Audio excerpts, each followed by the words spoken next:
In part 2 of the notes for 3A, circumference and arc length, we're going to focus on arc length. It is just what it sounds like. It is the length of an arc. So in the last lesson, we talked about arcs and the intercepted arcs that go with it. When I talk about circumference, we're talking about all the way around a circle. When I talk about arc length, I'm talking about just a portion of that circle's edge. Okay, and that is a portion or a part of the whole thing. The central angle and the arc that we're talking about form a ratio or a fraction.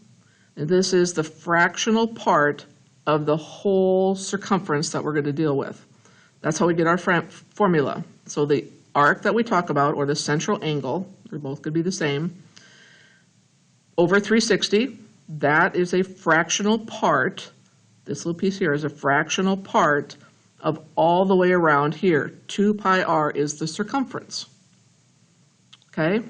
So this is a little formula that you'll want to keep handy as you go through these lessons here, or these practices. So there's two things that I want you to make sure you decipher between. One is find the measure of arc AB, and the other one is find the length of arc AB. So measure is going to be how many degrees is it? Okay? So arc AB, the measure of that is going to be 45 degrees. It is the same as its central angle. So the measure would be 45 degrees. The length of it would be considered arc length, which is this formula here that we're going to use. Okay, it'd be like if I put my fingers on point A and point B and I stretched them out to find how long that is with a ruler, then that's the arc length. Okay, so we're going to use our formula. To find it, we're going to take 45 over 360 times 2 times pi. The radius on this circle is 12.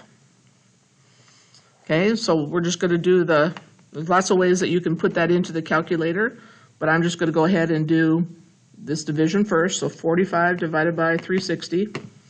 And I don't need to even write that down because I know I'm going to take it times 2 times pi and times 12.